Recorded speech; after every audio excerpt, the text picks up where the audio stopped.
Hai, Assalamualaikum warahmatullahi wabarakatuh. Bersama saya Muhammad Fikri. Jom kita belajar kerana ilmu Allah itu luas.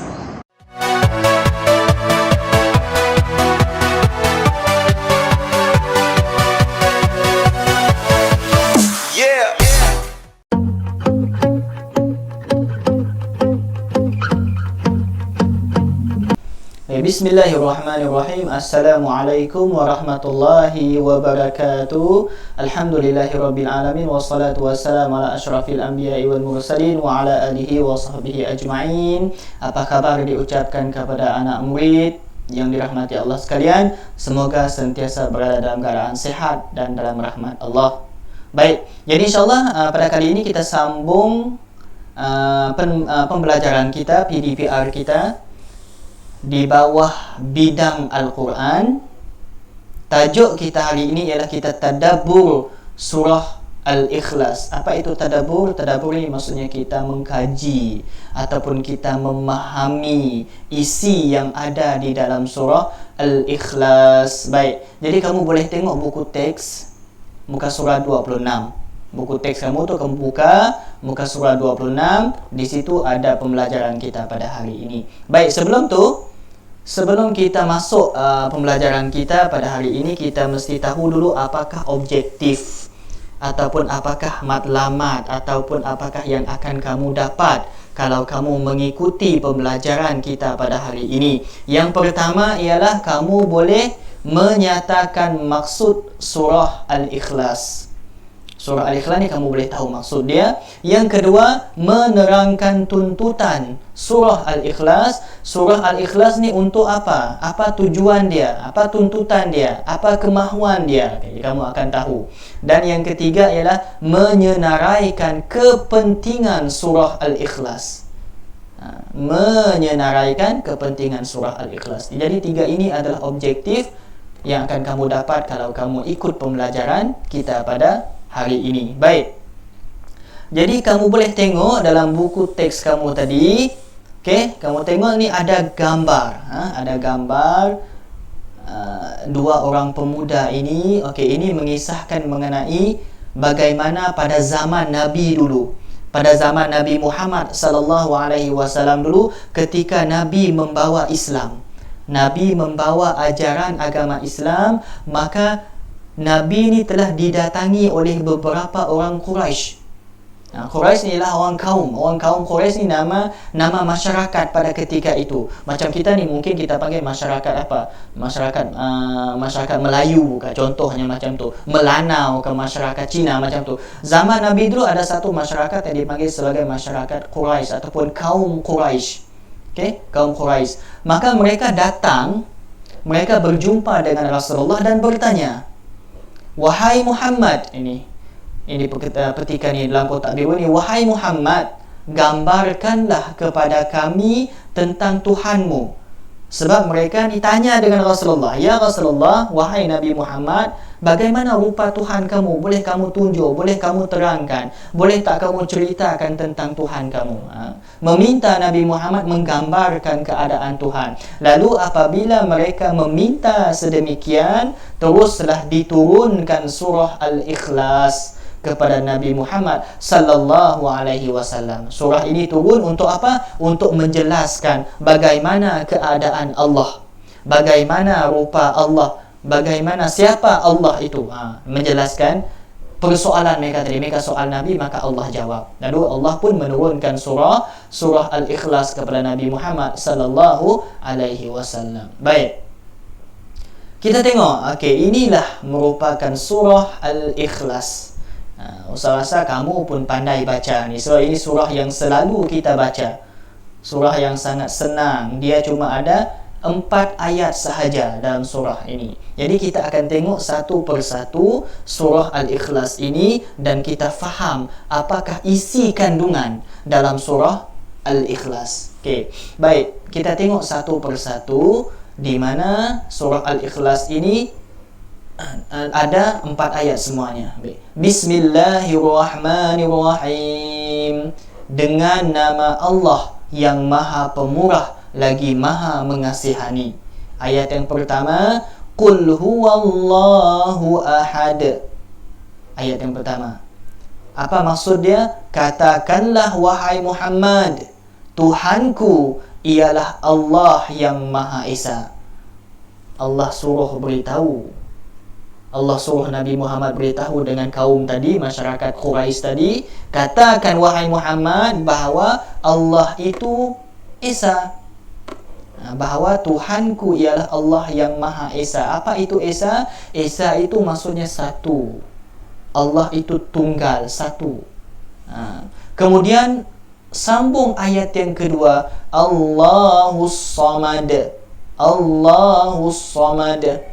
Allah yang menjadi tumpuan sekalian makhluk untuk memohon sebarang hajat. Maksudnya dengan Allah sahajalah kita mohon sesuatu. Kalau kita dalam kesusahan, kita minta dengan Allah. Kita nakkan sesuatu, kita minta dengan Allah. Kita rasakan hidup kita susah, kita minta pertolongan hanya kepada Allah. Sebab Allah lah tempat untuk memohon sebarang hajat kita. Kemudian ada ayat yang ketiga, lam yalid wa lam yulad. Kata Allah. Allah kata, lam yalid wa lam yulad.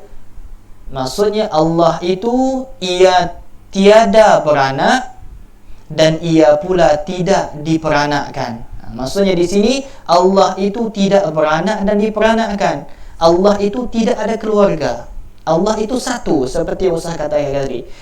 Allah itu satu, maka Allah itu tak ada pasangan, dia tak ada keluarga, dia tak ada anak, dia tak ada ayah, dia tak ada bapa, dia tak ada isteri, semuanya tak ada.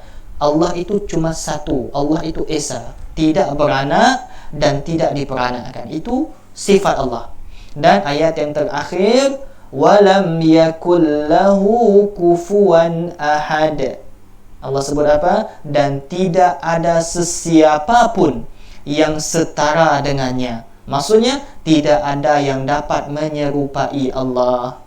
Tak ada satu makhluk, tak ada satu manusia, tak ada mana-mana pun yang dapat sama dengan Allah. Sebab Allah itu Esa, Allah itu satu, cuma dia sahaja. Tak ada yang dapat menyamai Allah. Jadi itu antara maksud untuk setiap ayat dalam surah Al-Ikhlas. Okey? Baik. Seterusnya ini adalah penerangan ringkas daripada surah Al-Ikhlas tadi. Ada juga dalam buku kamu tengok di mana dalam penerangan ini dia kata apa? Surah ini dikenali dengan surah Al-Ikhlas kerana menegaskan kemurnian tauhid kepada Allah. Jadi surah ini nama dia Al-Ikhlas untuk menguatkan lagi keimanan kita, untuk kita percaya bahawa Allah itu memang satu, Allah itu Esa, untuk menambahkan lagi keimanan kita. Kemudian yang kedua dia kata apa? Allah memiliki sifat sempurna yang menafikan segala bentuk perkara syirik kepadanya. Allah itu sempurna, maka tak ada yang dapat menyerupai Allah. Dan tak boleh juga kita menjadikan sesuatu perkara itu dapat datang kepada Allah. Tak boleh. Contohnya syirik. Benda-benda yang syirik ini maksudnya menyekutukan Allah. Apa itu menyekutukan? Menduakan Allah. Contohnya kita jumpa bomoh. Kita katakan bomoh itu yang memulihkan penyakit, yang menyembuhkan penyakit. Tapi sedangkan yang menyembuhkan penyakit adalah Allah. Kalau kita percaya 100% bahawa bomoh itu yang dapat mengubat penyakit, maka kita sudah syirik. Syirik maksudnya kita sudah menduakan Allah. Tak boleh. Sebab kalau kita nak minta sesuatu hanyalah kepada Allah sahaja. Allah itu sempurna dan jauh daripada unsur syirik. Baik. Kemudian yang ketiga, sesungguhnya tidak ada sesuatu makhluk yang menyamai dan menandinginya. Tak ada mana-mana pun yang dapat menyerupai Allah. Tak ada mana-mana pun yang sama dengan Allah. Allah itu cuma Allah dan Allah itu Esa. Okey, itu penerangan dia. Baik, kemudian kita tengok daripada surah Al-Ikhlas ini, kamu tengok dalam buku kamu tu, daripada surah Al-Ikhlas itu, apakah sebenarnya surah itu nakkan kita buat? tuntutan surah Al-Ikhlas. Tujuan surah tersebut dibentangkan ataupun kita membaca surah tersebut, apa tuntutan dia? Apa kemahuan dia? Okey, kita tengok satu persatu ayat tadi. Ayat yang pertama, Qul huwallahu ahad, di mana dalam ayat ini dia mengandungi tiga bahagian ataupun tiga unsur. Yang pertama Islam, agama dan tauhid. Di mana ayat yang pertama ini sahaja menerangkan tiga tuntutan. Apa dia? Kita mesti yakin bahawa Allah itu satu. Yakin bahawa Allah itu esa, Allah itu satu. Yang kedua, ikhlas untuk beribadah. Apabila kita tahu bahawa tiada Tuhan yang dapat menandingi Allah, maka kita akan beribadah hanya kepada Allah, dan ibadah kita juga semakin mantap, semakin khusyuk, semakin fokus kepada Allah Subhanahu wa taala. Dan yang ketiga, ayat yang pertama ini menerangkan ataupun menyuruh kita supaya memperbanyakkan mengucap la ilaha illallah, kalimah yang paling baik. La ilaha illallah, maksud dia apa? La ilaha illallah, tiada Tuhan selain Allah. Kita yakin dalam diri kita tidak ada yang dapat menyamai Allah dan tidak ada Tuhan selain Allah. Maksudnya itu la ilaha illallah. Kemudian ayat yang kedua, Allahus Samad. Maksud dia tadi ialah tempat kita ni tempat untuk meminta pertolongan hanya kepada Allah. Allah tempat meminta pertolongan. Dan daripada sini ada tiga tuntutan yang mesti kita tahu. Yang pertama, minta tolong hanya kepada Allah. Minta tolong hanya kepada Allah. Yang kedua, tidak boleh berputus asa.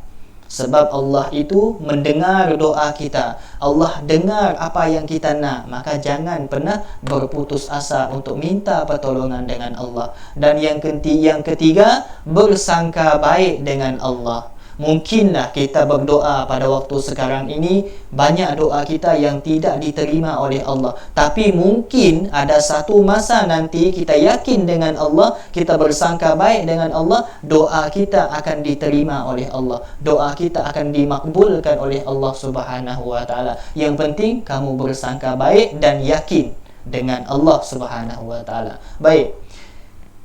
Ayat yang ketiga, lam yalid wa lam yulad. Allah tidak mempunyai anak dan pasangan. Allah itu tidak beranak dan diperanakkan, tidak ada keluarga, tidak ada bergantung kepada sesiapa. Itu sifat Allah. Maka di sini ada tiga juga tuntutan yang kita dapat. Yang pertama ialah kita kagum dengan kekuasaan Allah. Kagum tak? Ya, kagum. Kita tengok cuma Allah itu buat semuanya, hanya Dia sahaja. Cukup kamu lihat alam ini, kamu lihat dunia ini, ataupun kamu pergi ke pantai, cantiknya pantai, air, ada ombak dengan pelangi, keindahan langit dan sebagainya. Itu menunjukkan kekuasaan Allah. Dan Allah buat semua itu dengan sendirinya. Allah tak minta pertolongan orang lain. Berarti kita kagum dengan kekuasaan Allah. Yang kedua, yakin Allah tidak berkeluarga. Yakin bahawa Allah itu berkuasa dan tidak perlu kepada pasangan dan keturunan. Allah itu tidak, cuma Allah itu esa, Allah itu satu. Dan yang ketiga, mempelajari ilmu akidah bagi memantapkan iman. Kita mesti belajar ilmu akidah. Apa itu ilmu akidah? Ilmu yang berkaitan dengan keimanan, berkaitan dengan dalam hati kita. Kita kuatkan hati kita ini untuk yakin kepada Allah Subhanahu wa taala. Maka kita perlu belajar. Jangan kita belajar setengah-setengah ataupun tidak belajar. Kalau kita tidak belajar, maka keyakinan kita kepada Allah itu semakin berkurang. Maka tak boleh. Kalau ada ilmu-ilmu agama, belajarlah untuk memantapkan lagi pegangan Islam kita kepada agama Allah. Baik. Kemudian yang terakhir, ayat yang terakhir, walam yakul lahu kufuwan ahad. Allah tidak serupa sama sekali dengan makhluk. Allah tidak sama dengan sesiapa, tidak setara dengan sesiapa pun. Di sini pun ada tiga tuntutan yang surah ini nak kita buat. Yang pertama, Allah itu sempurna. Kita yakin bahawa Allah itu memiliki sifat-sifat kesempurnaan. Allah itu tidak ada kekurangan. Kelebihan semua Allah ada. Tak ada yang tak sempurna pada Allah, sebab Allah itu maha sempurna. Yang kedua, bersyukur atas nikmat kurniaan Allah. Daripada surah ini mendidik kita supaya kita ni sentiasa bersyukur. Banyak mana pun rezeki, makanan yang kita dapat, kehidupan yang kita ada pada masa ini, maka kita perlulah bersyukur kepada Allah Subhanahu wa taala. Dan yang ketiga, tuntutan yang ketiga, menginsafi kelemahan diri. Sedar bahawa diri kita ini merupakan hamba, merupakan makhluk ciptaan Allah, dan semestinya kita beribadah ataupun kita menyerah segala-galanya hanya kepada Allah. Maka insaflah bahawa kita ni lemah memerlukan pertolongan kepada Allah. Kita ni tak kuat, Allah kuat lagi. Itu maksud dia. Okey. Jadi itulah antara tuntutan-tuntutan daripada surah Al-Ikhlas supaya kita dapat memahami dan mengamalkan. Baik. Kemudian kita tengok pula yang terakhir, ini mungkin yang terakhir, ialah kepentingan surah Al-Ikhlas. Kalau kita rajin membaca surah Al-Ikhlas ini, ayat yang sedikit ni cuma ada 4 ayat sahaja, apakah kepentingan ataupun kebaikan dia kepada kita? Yang pertama, menguatkan akidah kepada Allah. Iman kita ni semakin kuat kepada Allah. Sebab surah tersebut tadi dah menjelaskan bagaimana sifat Allah, maka kita akan semakin yakin kepada Allah dan menguatkan akidah kita. Yang kedua, jauh daripada syirik, menghindarkan diri daripada perbuatan syirik. Kita tidak menduakan Allah. Kita tak menjadikan Allah itu sebagai perantara. Kita tak minta pertolongan selain daripada Allah. Kita hanya minta pertolongan hanya kepada Allah sahaja. Jauh daripada menduakan Allah ataupun daripada syirik. Yang ketiga, sentiasa berdoa kepada Allah, meminta pertolongan kepada Allah. Habis solat, berdoa kepada Allah. Minta apa yang kita nak, kita minta dengan Allah. Doa dalam keadaan dalam penuh pengharapan, minta pertolongan dengan Allah.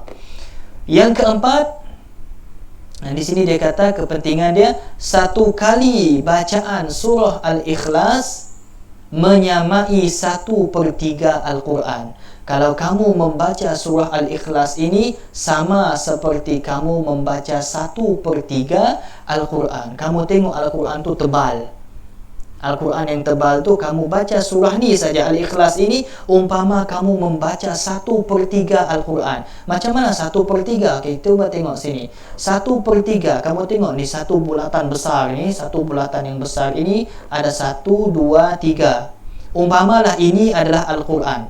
Kalau kamu baca surah Al-Ikhlas tadi, yang hijau ini adalah 1/3. Seumpama kamu membaca sebanyak ini di dalam Al-Quran. Banyak tak? Banyak, 1/3. Hanya membaca surah yang sedikit ayat ini mampu untuk menyamai 1/3 Al-Quran. Hebatnya kalau kita mengamalkan surah Al-Ikhlas. Yang kelima, apabila kita mengamalkan surah Al-Ikhlas, ganjaran syurga kepada yang mengamalkan surah Al-Ikhlas. Allah janjikan syurga. Ayat yang sedikit ini, ayat yang pendek ini, sentiasa beramal dengannya, Allah janjikan syurga. Senang tak masuk syurga? Senang, mudah. Bacalah surah Al-Ikhlas, sentiasa mengamalkan surah Al-Ikhlas, Allah ganjarkan syurga kepada kita. Dan yang keenam, apa kepentingan dia? Diampunkan dosa oleh Allah.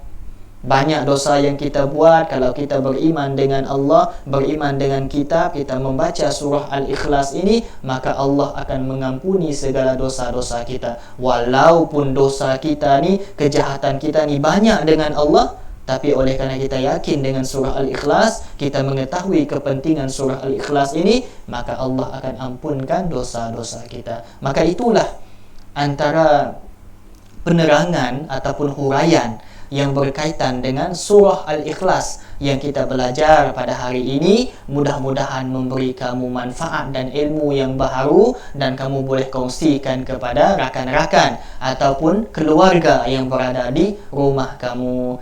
Saya rasa itu sahaja untuk hari ini.